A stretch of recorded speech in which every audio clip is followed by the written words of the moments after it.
on the best of SportCenter. It was the best of times. Well, New York, after 54 years, your long wait is over. Captain Mark Messier, come get the Stanley Cup. It was the worst of times. The Los Angeles Police Department right now is actively searching for Mr. Simpson. It was a time when the joys of sports battled the bitter realities of life.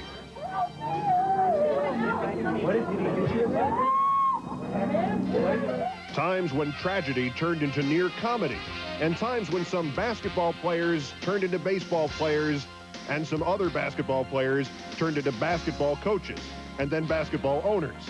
A time when great ones turned into greater ones. Gretzky looking, Yari Curry, McSorley to Gretzky! Scores! He did it! He did it! The greatest goal scorer in National Hockey League history is Wayne Gretzky! A time when another game's goals were built on scoring a...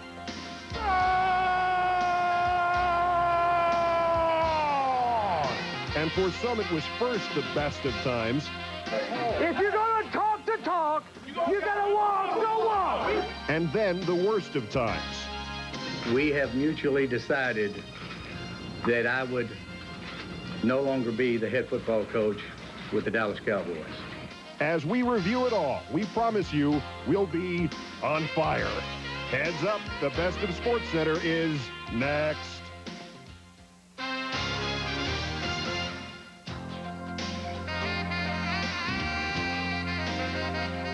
Greetings from the big show. Along with Keith Oberman, I'm Dan Patrick. In the next hour, we will look at the events on the fields and off them that animated this year in sports. From the magic to the tragic, it's the best of SportCenter. We begin with the biggest story on ice since the 1980 U.S. hockey team. Our trip through the sports calendar begins 6 days into the start of the new year. That was the day the curtain was opened for Act 1 of Tanya and Nancy's Icecapades. We would have to wait just over 6 months, though, before the legal book would finally close on this case. Charlie Steiner looks back at Skatergate. And now, ESPN presents Dumb Fellas and the Ice Queen. We're teammates, we're friends, but when it comes right down to it, well, I have these little dollar signs in my head. If money is the root of all evil, then we're not dealing with some very nice people here. The half-baked plot was cooked up a half a world away when the Ice Queen stumbled her way through Japan. The plan was simple enough. If you can't beat the competition, beat up the competition. Her ex and her bodyguard, the Eck, sought out a hitman. This Eck is a closer, but this Eck was the setup man. He asked me if I would kill somebody for $65,000, and I told him that I wouldn't. And then he asked me, would I break somebody's legs for $65,000? And I said, I'm not that kind of person. I don't know, no. He wasn't, but he was. And so began the Hitman Over America tour. The Hitman and his Uncle Derek flew to Portland to work out the details. The very next day, the Hitman Over America tour flew east to stalk the Ice Queen's nemesis.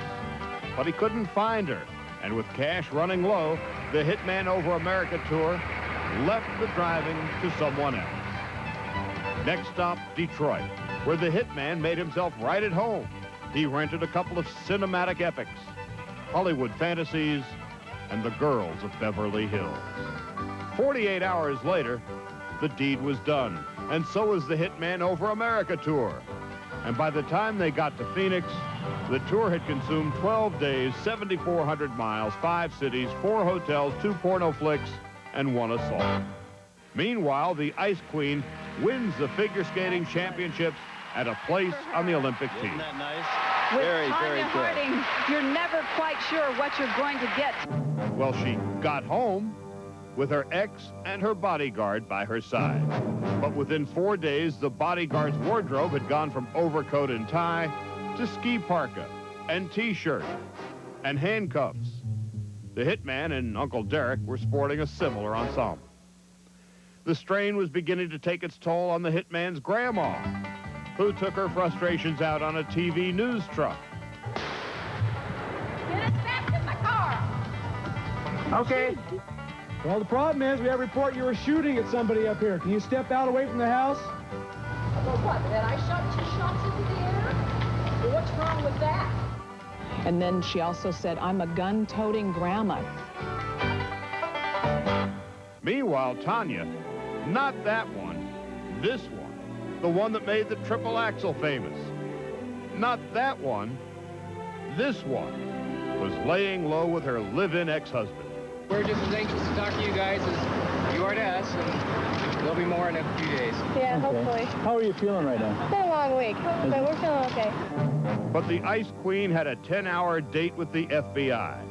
Midway through her date, and with the legal noose closing in on her ex-husband, the Ice Queen issued a hastily written statement claiming he was innocent, but he was history. The Ice Queen was wrong about her ex being innocent, but right about him being history. Within a week, in the very same FBI office, her ex was trying to cop a plea. Not a good sign for the Ice Queen. Like they once asked of another historical figure, what did the Ice Queen know, and when did she know it? I'm not going to tell you. But it would be her coach that would set things straight.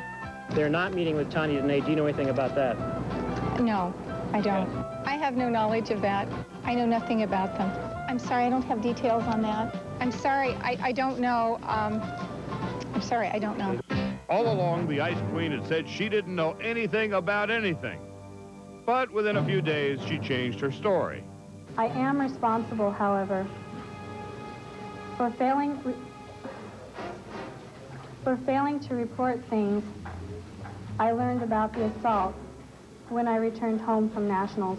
As her ex copped a plea on national TV, Guilty. It wasn't like supporters were rushing to his defense. Listen, I don't think he's an atomic scientist. I'll just put it that way. Meanwhile, the ex's lawyer was taking his case public. Denial is no longer plausible. The truth about this bizarre crime has now been revealed. Not so fast, replied the Ice Queen's barrister. I am frankly appalled that Mr. Gilhuly's attorney has seen fit to immerse himself in this media whirlpool. All the while, a curious American public wonders if the Ice Queen is about to take a fall. And could the Ice Queen and her ex get back together again? And if there's a moral to our story, look no further than the femme fatale herself. Well, everybody makes mistakes. I mean, I can't be perfect all the time. Tanya Harding pleaded guilty to conspiracy and was placed on 3 years probation. She was also fined $100,000 and agreed to resign from the U.S. Figure Skating Association. She has hopes of becoming an actress. Harding's former husband, Jeff Gilhuly, received the stiffest sentence of those involved in this case. He will serve 2 years in prison. Gilhuly was also fined just over $100,000. Well, next on the Best of SportCenter, the truly hair-raising experiences of Jerry Jones and Jimmy Johnson, from college roommates to co-authors of back-to-back Super Bowls to exit stage right.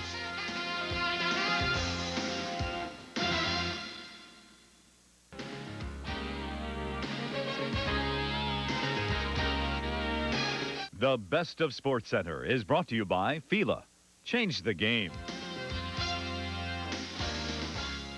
Somewhere, Tom Landry had to be laughing, or at least smiling quietly to himself. The legendary Cowboy coach had lived through a public, bitter, slow-motion dismissal by new owner Jerry Jones in 1989. Yet even though the Pokes evolved into the team of the early 90s, here was Landry's successor, Jimmy Johnson, in the middle of exactly the same kind of public mudslinging battle with Jones. Bob Lee looks now at the year's second most improbable breakup. No one incident brought us to where we are today. Jimmy Johnson was sick to death of this relationship. He was sick to death of this situation. He finally just said, I can't take it anymore. The two men had not had a sit-down face-to-face meeting since training camp. They are complex and volatile. I think I understand him as well as I'll ever understand him. Well, I understand all I need to understand, and all that I really care to understand. We understand that Both of us are driven and very egotistical. At times, you know, I enjoy Jerry. At times, yeah, he's irritating, but I'm sure there are many times that I'm irritating to Jerry. It was beyond irritation. The implosion of the Super Bowl champions' leadership came to light last week over a trivial barroom slight. Later that night, Jones, it was reported, talked of firing Johnson. On an off-the-record basis, I basically, which is something that I do quite often, tossed a lot of things around regarding the Cowboys, the league, the NFL, and that was one of them, but that wasn't given any serious consideration on my part. As far as this smokescreen that it was off the record, I mean, does that mean that you don't have to tell the truth? Does that mean that you're going to lie? You know what Orlando did? It made Jimmy look at Jimmy. He really started this thing spinning toward its conclusion today by snubbing Jerry. He's done a lot of things behind the scene that were really ugly and evil. Johnson had already openly discussed his interest in the Jacksonville head coaching job. Jones, having restructured the Cowboys front office and the balance sheet, was a constant figure on the Dallas sidelines. I don't think that I would have bought the Dallas Cowboys had I not been very interested and wanted to be involved in the coaching and very involved in the management of the team. You know, a lot of people had a misconception. You know, they looked at it as being a, quote, friendship, and I was the coach because I was Jerry's friend. Well, we have a friendship, but I'm the coach because Jerry felt like I'd be the best guy to be the coach. This relationship from the start contained the bristling brilliance of Jones' business sense and Johnson's coaching. It produced 2 coveted championships and the seeds of its own destruction. Jones says Johnson's departure will keep that relationship intact. Would Jerry make a good coach for the Cowboys? And I said, before the paper shredder could rip up Jimmy Johnson's old contract, Jerry Jones inks a new one with Barry Switzer's name at the bottom. And the guy next to me is your next coach of the Dallas Cowboys, and he just happens to be as talented, and he happens to be as special for this situation at this time. Switzer's signing had been forecast by the owner, and what Jerry blurts out, Jerry can make happen. A couple of drinks and a week of chaos later, Jones has his new best man. Today, I can say without question, this is the happiest day of my professional career and tenure is to be the head football coach of the Dallas Cowboys. Switzer, 5 years removed from coaching, gets handed the ball by his buddy, and knowing Jones, he'd probably better not fumble it. It's the first time in Switzer's long and sometimes stormy career that this gig is strictly professional. This is what I always dreamed about. I never thought I would ever have the opportunity to do this, to be honest with you. I thought my time had passed.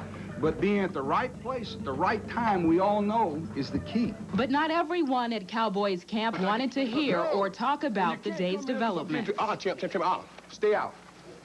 All y'all, stay your asses out. Hey, y'all. Stay your asses back. Those who did address the media expressed guarded optimism. A situation like this is going to occur. And whatever changes happen, we have to be there. I'm going to have to be here anyway. So ain't no need for me groaning and moaning about it. Just go out and try to work hard and make the best out of the situation that I do have right now. I think that once the players get an opportunity to visit with Barry, I think that they'll respond to him. And so I anticipate us being able to go into next season feeling comfortable with what we're trying to do and feeling good with the direction that we're headed. Part of the deal, as Switzer joins the Cowboys, he keeps the staff, the schemes, and hopefully the sanity of the Super Bowl champs. But most of all, he has to remember who's boss. Whether you like it or not, the decisions that I have to make affect the success of this football team. And while Barry moved on to make Dallas Switzerland, Jimmy, of course, went into the only other line of work where his meticulous maintenance of his own hair could be a total asset, TV sportscasting.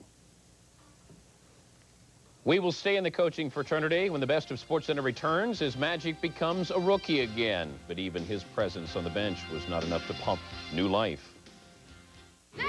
On March 22nd, Magic Johnson inherited a group of not ready for primetime players. The Lakers at the time were 21.5 games out of first place. Los Angeles management fired Randy Fund in order to give Magic Johnson a 16-game test run just to satisfy his coaching curiosity. Shelley Smith was at the Forum the night Magic and Showtime returned.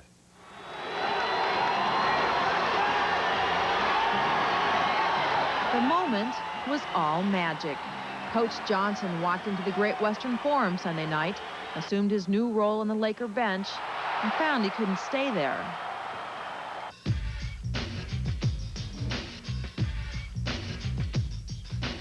I told myself at the beginning I must sit down.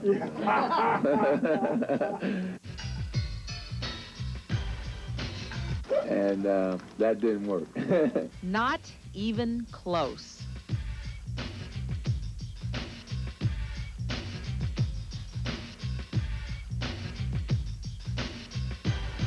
Really, no one knew what to expect from Magic's debut.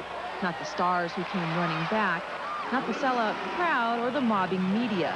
But what they saw, pressure defense, an emphasized running offense, and a strong inside attack, was largely successful.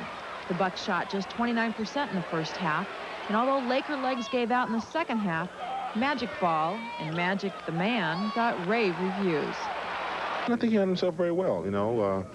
He remembered what it was like as a player and how coaches used to get on him and when's the right time. I think he chose the right time to call. You know, he's very similar to when he was playing. When he said something to us, it was defined, and we knew exactly what he wanted. There was no question about anything. He not only energized the entire kingdom of fans here in Los Angeles of the Los Angeles Lakers, but he energized a team the way that I have never seen these guys play this year. To me, the biggest thing was the defense. Everybody came out and played defense. I mean, I played defense so hard. And I think that was the first time in 3 years, so it was great. It was great. Obviously, there was a whole lot of emotion in the game, more emotion than I even expected. We sparred a little bit, we jawed a little bit, you know, we had a good time. Showtime was back for a night. At least the 1994 version. Magic's victory smile was back too, but he said it meant something very different wearing it as a coach. Winning as a player, you get to enjoy it. Winning as a coach, you got to go watch film. I enjoyed it more than I thought I would. It was really to see them play as hard as they played. That was so enjoyable to me. I will always remember. No matter what happens, I will always remember this day and this game. Magic's coaching record for the final 16 games of the regular season was 5-11. When Johnson resigned from the position, the Lakers replaced him with Del Harris. On June 28th, Magic purchased 10% of the team with hopes of buying more in the future, and he'll have money. The Lakers still owe Magic Johnson $14.6 million for this upcoming season. Keith? Next on the Best of SportCenter, from an LA guy who owns part of a team to an LA guy who owns all of a record. The great one becomes the greatest one when the Best of SportCenter continues. It is true that for his first 21 years and his first 600 goals, Gordie Howe was facing night in and night out one of the 6 best goalies in the world, while Wayne Gretzky is often shooting on one of the 72 best goalies in the world. Not even Howe felt that diminished what the great one accomplished this past hockey season. He beat Howe's record for goals in an NHL career, and he even did it live during SportCenter. All right, we've been keeping you up to date on Wayne Gretzky's chase for Gordie Howe's record. Let's join a power play for the Kings. They trail Vancouver 2-1. Connect short-handed here. Good work from behind by Curry, but not enough to get the puck. And you saw where Wayne Gretzky was standing when he got the puck on that last exchange. That is not a scoring spot for Wayne. He needs to be down on the goal line, and the LA Kings have a couple of different configurations in their power play. When Wayne Gretzky gets the puck in that position we just saw him, that's a passing position. Now he's in a scoring position. Gretzky back to the point. Shipnick the shot. Save made. Kicked out deep by Kurt McLean, and Trevor Linden gets it up to Courtnall. Jeff Courtnall starting the run. 2-on-2 short-handed. Linden had it broken up. Up to Robitaille. Robitaille with Gretzky trailing. Gretzky looking. Yari Curry. McSorley to Gretzky. Scores! He did it! He did it! The greatest goal scorer in National Hockey League history is Wayne Gretzky.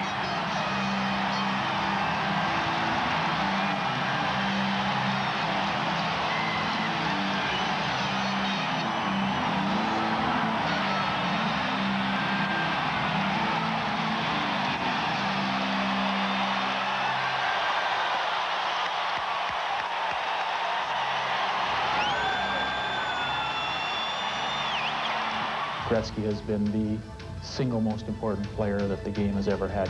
Cuts in front of his teammate. Gretzky scores! He's got pretty much everything you need to be the hockey player. On the backhand, Gretzky scores! I think all of us owe him a debt of gratitude for being dedicated to the game of hockey as he has. Hurry, to Gretzky, he scores! In the corner, Gretzky again, scores! Cross eyes, Gretzky scores! Deep to Taylor to Gretzky, he scores! I don't think it's really hit home to a lot of people where, you know, it's like a baseball player would hit over 400 and all the rest are hitting a little over 300. That's the way he's dominated hockey for ever since he came in the league. He was a guy that works the hardest in the practice. You know, he's the best player, and there he goes during the practice. He works harder than anybody else. You know, it's like he's putting on 85 Broadway shows every time he plays. He's got a new Broadway play going, and he comes to perform. It's showtime. Carlisle loses it. Gretzky scores as he took the puck and walked out from behind the net. When Gretzky came along, I think he made everybody take a step back because his style was so different with, you know, putting himself behind the net. I mean, wasn't new at that. Bob Clark did that for many years, but just not with the kind of adeptness that Gretzky did. Gretzky to Millen, and it's in. Great pass by the great one. He'll catch you right in the middle all the time. He'll pass the puck through you, and then you'll find yourself caught in the middle, in the bad ice. And you have a teammate of his just bearing down on the net where you should be standing. Dropped it for Gretzky, fakes the shot, and Anderson scores! Wayne computes to where you're going to be, and he takes a little peek, and when you see him taking a peek at you, you keep doing what you're doing because he's judging where you should be by the time he gets to a certain spot. Nobody passes a puck softer or flatter than he does it. Oh, we saw some passing there, didn't we? My father taught me to anticipate and know where the puck's going to be, and I've been doing that since I was 6 years old. His anticipation is unbelievable. And his anticipation and stuff is so much better than everybody else's, and better than anybody else I've ever seen. He's like a great chess player, a great pool player. He's 3 or 4 steps ahead of the opponent.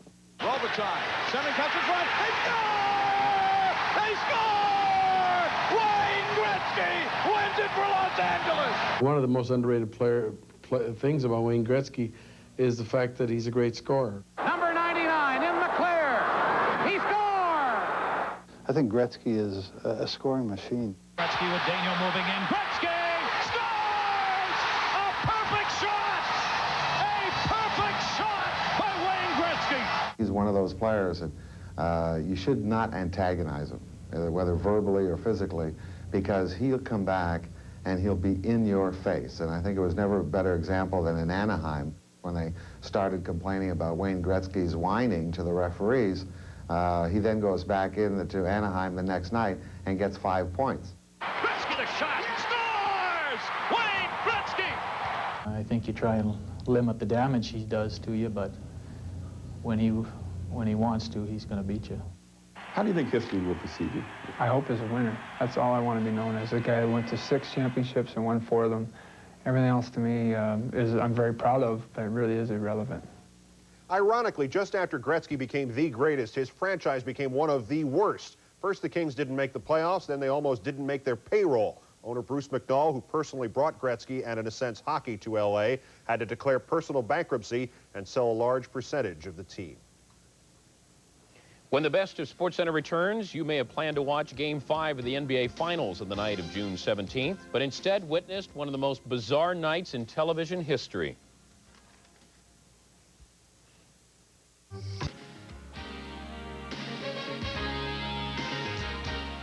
What was the vision of the year? Well, there were some epic moments. Foray and the Cavs with 1 6/10 seconds. Puck is dropped. The Cavs control, and it's all over. The New York Rangers have won the Stanley Cup. Something that most people did not think they would hear in their lifetime. Rebound Olajuwon. Olajuwon spins underneath the on the right hand. What a play from Olajuwon. Amazing grace in their face. Hakeem underneath the left side. Feeds it out front. Stewart drops the ball, gets it back. 2 seconds, 1 second. He lets fly with the shot. Oh, he counted. counted as the shot clock ran down. The three-pointer for Scotty Thurman, his second of the half. But the best of the best came from, of all places, Georgia High School baseball. Evans High School at Fayette County High School for the Georgia Quad A Championship. Clint Sauls with a homer, and Evans is up 5-4. Then comes a sudden windstorm, and loose cement dust from a neighboring cement factory begins to blow all over the field. There's some city planning for you. Ball field, cement factory. Following the cement storm comes the rain, and we have an hour delay, so now there's wet cement on the field. Home team losing 5-4. There are no lights, so if they don't dry the field off, they lose 5-4. So what do? The Fayette players light the field on fire. They're on fire. Infield flambe. Get your marshmallows on your sticks, please. Punchline is it worked. They resume, and the first guy up for Fayette County out of here, game-tying home run, 5-5. But wait, there's more. This young lady is the scorekeeper for Evans High. The visitor, she points out, Fayette batted out of order. The home run does not count. Unbelievable. Take the runs off the board. An inning later, it's all over. Evans High beats Fayette High and a cement storm, and baseball on fuego and everything but locusts. And that's today's best and a half. Still ahead on the best of, the great chase of O.J. Simpson. Winning the PGA Championship was not Paul Azinger's greatest triumph. Coming back from cancer is. And Michael, Major League Dreams, Minor League Blues, when the best of returns. As sports fans, each of us has said it. I've never seen anything like this before in my life. Yet on the night of Friday, June 17th, 1994, all the other I've never seen anything like this statements faded into obscurity and irrelevance. A football Hall of Famer, a legend, a role model, had been charged with 2 murders and was now racing down a California freeway to meet either arrest or death. Carl Ravitch now takes us through the awful night of O.J. Simpson's run. At 10 a.m. Pacific time, a black Mercedes was seen leaving O.J. Simpson's home. It was believed that O.J. was in the car, but his attorney, Robert Shapiro, said that O.J. had spent the night in a house some 20 minutes away. In an agreement between Shapiro and the Los Angeles Police Department, Simpson was to turn himself over to authorities at 11 a.m. Pacific time and be charged with 2 counts of murder in the first degree, but that never happened. Mr. Simpson, in agreement with his attorney, was scheduled to surrender this morning to the Los Angeles Police Department. Initially, that was 11 o'clock. It then became 11:45. Mr. Simpson has not appeared. The Los Angeles Police Department right now is actively searching for Mr. Simpson. At 2:20 Pacific time, a 911 call led police to the home of the late Nicole Simpson, but that turned out to be a false alarm. The police were incensed. Shapiro had been duped. According to the attorney, O.J. slipped out of the house that they were all staying at with his longtime friend Al Cowlings. This all happening while Shapiro was upstairs.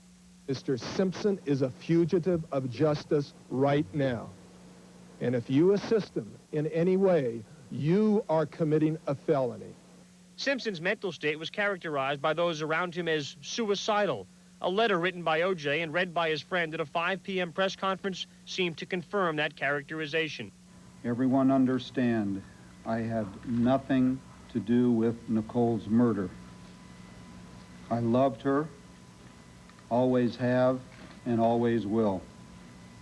If we had a problem, it's because I loved her so much. Recently, we came to the understanding that for now, we were not right for each other, at least for now. Despite our love, we were different, and that's why we mutually agreed to go our separate ways. So why do I end up like this? I can't go on. No matter what the outcome, people will look and point. I can't take that. I can't subject my children to that. First to O.J., wherever you are, for the sake of your family, for the sake of your children, please surrender immediately. After a 5-hour search, a white Ford Bronco, driven by Cowlings, was spotted by police. A chase ensued that covered 3 freeways, 60 miles, and was broadcast on local and national television. Police believe that during the chase, Simpson held a gun to his head. Friends of O.J.'s went on the radio begging for him to turn himself in. The Bronco brought O.J. back to his home. Police, the media, and a throng of onlookers were there waiting. O.J. remained in the car. Nearly an hour later, his attorney arrived, and shortly thereafter, O.J. turned himself in. From the house, Simpson was driven to the L.A. Police Department. He was booked, fingerprinted, and photographed. Exactly 3 weeks later, a Los Angeles judge ended a week-long preliminary hearing by deciding that there was sufficient reason to bind O.J. Simpson over for trial on the charge that he killed Ronald Goldman and Nicole Brown Simpson. And one other note here that might summarize the state of sports, even the state of society.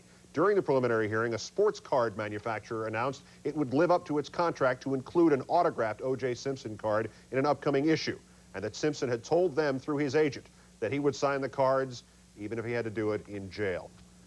Dan, in this country, we've had famous comedians like Fatty Arbuckle charged with murders. We've had actors, politicians, religious figures, even historians who know nothing of football agree that there has never been a more famous nor a more beloved figure charged with a capital crime. The O.J. Simpson story is literally one of those rare occasions when we can say we have never seen anything like this before. What was interesting, I was at Madison Square Garden covering Game 5 of the NBA Finals.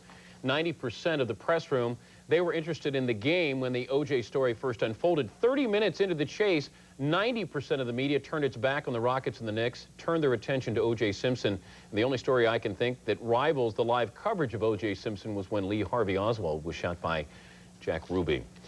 When the best of SportsCenter returns, Keith and I will hear from Paul Azinger, his thoughts on how battling cancer has been one of the greatest experiences of his life. I can say this, it's been one of the greatest blessings of my life. And people say, how can you say that? And I can just say that it just put things in perspective for me. Paul Azinger was enjoying his best season on the PGA Tour. He had won nearly $1.5 million. He claimed 3 tournaments, including the PGA Championship, and he was also a member of the victorious U.S. Ryder Cup team. But Azinger's body was losing a battle with cancer. Jimmy Roberts sat down with a man who now has a few more reasons to smile. What's your physical condition right now? It's probably as good as can be expected, other than the fact that I don't have any hair on my head.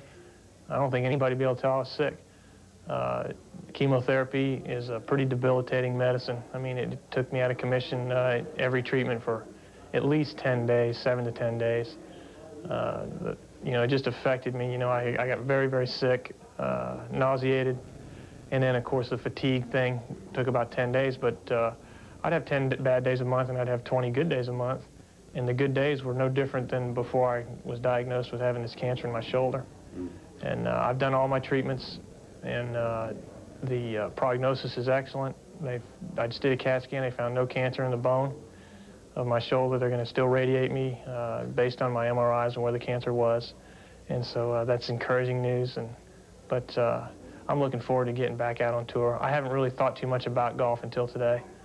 I haven't really, I've hit some balls here and there. It hasn't killed me to watch golf on TV. I've enjoyed watching golf on TV. At times, the senior tour was easier to watch than the regular tour. But for the most part, Jimmy, it's been pretty easy, and I can say this, it's been one of the greatest blessings of my life. And people say, how can you say that? And I can just say that it just put things in perspective for me. When you found out that you had cancer, can you tell me what went through your mind? It's just, you don't ever expect to hear those words, you know. I had done the biopsy. I was told that it would take 7 to 10 days to get the results, and then 2 days later they called me into the office. They wanted me in the office 1 o'clock on Friday, which was the 3rd day, and I told my wife, I said, I knew something's wrong. And I couldn't eat, and I didn't eat breakfast that morning, and walked into Dr. Job's office, and I said, well, how am I, you know? And he said, it's not good. You had cancer, and it just floored me. You know, my kids were there, my wife was there, and you don't ever expect to hear those words. And were you afraid you were going to die right there? Yeah, I mean, you know, of course, I thought about, you know, am I going to die from this? But he told me fairly quickly that I was lucky that it was pretty curable, and that it was slow growing.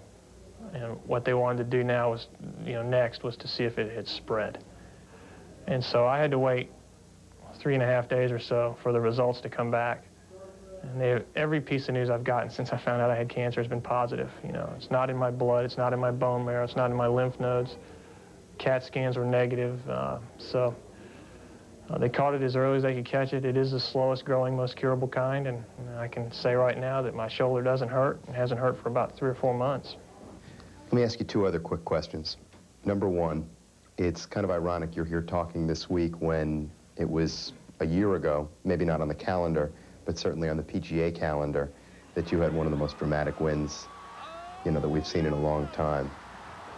You thinking about that at all this week? Talking about the memorial? Yeah. PGA. No, the memorial. Yeah, I thought about it.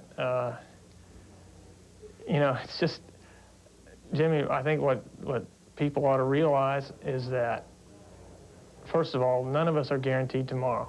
I mean, you know, anything could take our life at any time. And, you know, we just need to thank God every single day for our good health. I mean, I took for granted the fact that I can see. I mean, I don't take that for granted anymore. I'm thankful when I wake up in the morning and I can see the ceiling when my eyes open. And, you know, I'm thankful when I roll out of bed and I don't feel like throwing up, you know, because that chemo is just so nauseating. You know, I shared earlier, I think about the fact that my taste buds are sensitive enough that I can enjoy a meal. You know, I mean, there's people out there that can't roll out of bed. That people that are dying from cancer that still have to go through chemotherapy, and I just, you know, my heart goes out to every one of them. It's something that I just don't think that I would have ever been able to feel that kind of empathy for anybody else if it had not been for this. I mean, certainly I empathize to a degree, but hey, I want to get on with my own life. My gosh, man, I'm just so grateful for every blessing. I'm grateful that I can get out of bed and walk to the shower, because I know there's a lot of people that can't. And if you can't play golf again? I would be fine. I don't know, you know, I mean, I would certainly miss the game if my doctor said, Zinger, you can never play golf again, but I would be in the game in one capacity or another, and if I couldn't be in the game at all, there's other things I can do. And I mean that from the bottom of my heart. I have not missed it that much, but I am looking forward to coming back.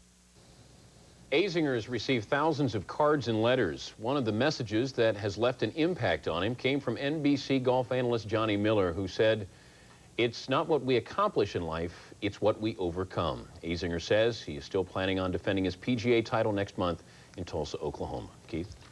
Coming up, was he a basketball player masquerading as a baseball player, or had it really always been the other way around? Here comes Mr. Jordan when we come back.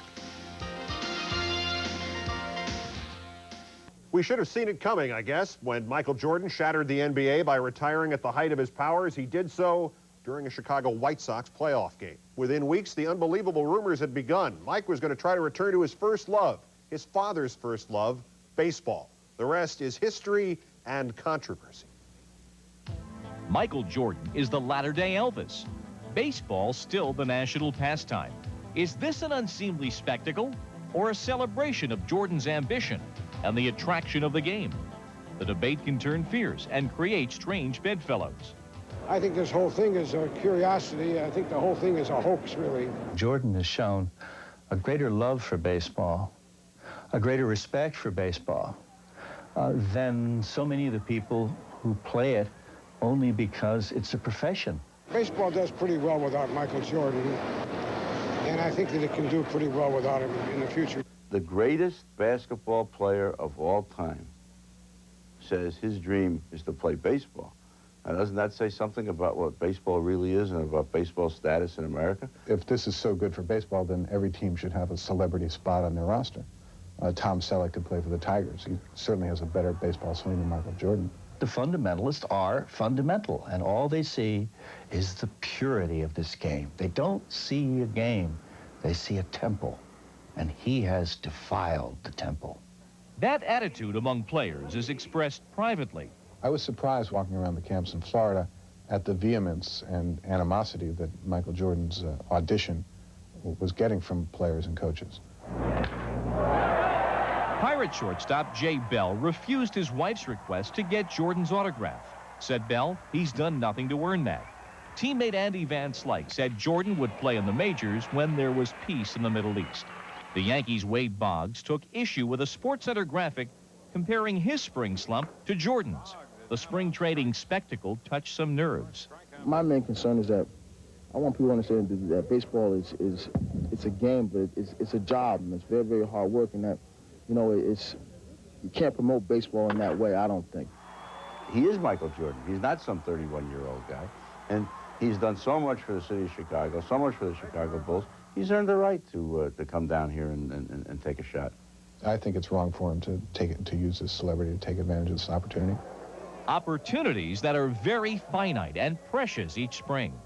You go into any Major League manager's office during spring training, he's got elaborate charts on the wall telling him how many at-bats every player is getting on what field. And Michael was depriving somebody, be it Alan Battle or Mike Huff, of an at-bat this spring. He hasn't kept anybody out of camp that otherwise would have been invited. It is Reinsdorf's team, and he does owe Jordan a great deal. But sentiment plays no part in the virtually universal assessment. Jordan has next to no legitimate chance to make the major leagues. I'll be honest with you, I don't expect to see Michael make it. It's something that's going to be nearly impossible for him to do at this level. I just think there's been too much time, and when you're 31, I think it's tough to acquire the skills to play day-to-day baseball. There is, however, a major difference between the men who play this game for a living and the people watching it. An ESPN Chilton sports poll asked members of the general public whether Michael Jordan actually had a chance to play in the major leagues. Fully 63% of those polled said yes, he did. We've lodged too much of our hero worship in this guy. They see Michael Jordan taking his try at baseball. I think they see themselves. I think they see their better selves, the better half, the better part of the American soul. I think the public has been played for suckers. Or do they need to believe this is a real-life Joe Hardy, leaving his easy chair, as in Damn Yankees, to chase a lifelong dream? Or maybe the Roy Hobbs of basketball, the best there ever was, an aging rookie, armed with memories of his father. Sentiments that overwhelm reality for us and for Jordan. I think what Jordan did was not so much the American dream, but what we also celebrate in America as ambition. And yes, Michael Jordan had connections. Yes, Michael Jordan broke into line. Yes, a few people lost a few at-bats that they should have had. Yes, yes, yes, yes.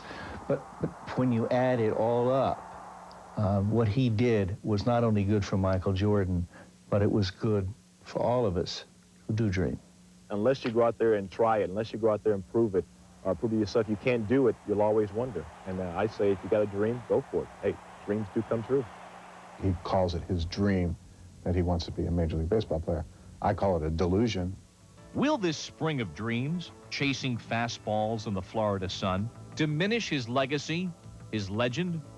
That will never touch his basketball excellence, his basketball scoring records, all the things that he did in basketball, in the NBA, and the championships that he had. If he can't play it well, then I think fans will start to boo him. They'll start to see him differently than they used to see him. And I just think maybe it'll tarnish him a little bit in the fans' eyes.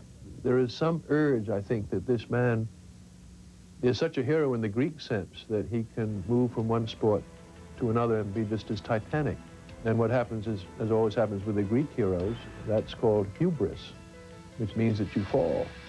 In a way, Michael Jordan is the classic is the classic example of a Greek mythological hero. By the way, as Michael struggled to hit 200 in the Southern League, well, it must have been something about the name. On August 21st, 1890, a 27-year-old from Massachusetts joined the National League Pittsburgh Innocents as an outfielder. He proceeded to go 12 for 125 for a career batting average of .096. His name was Michael Jordan. In retrospect, the debate almost seems silly, Dan, considering how many big leaguers in 1994 looked like they couldn't have hit 200 in Double-A. Why should anybody have denied Michael Jordan the chance to find out, or the White Sox the chance to give him that chance? He conducted himself professionally, quietly, with dignity, even if he could not have homered off you or me. But he was willing to take a chance. That's what I commend him on, because here's a guy who had a chance to fall flat on his face. I give Jordan a lot of credit for taking that risk. My only concern with the entire situation is if the White Sox bring Jordan up in September and use him as a sideshow instead of rewarding somebody else more deserving in the organization, I would have a problem with it. When Keith and I return, we'll be wrapping up the best of SportsCenter right after this.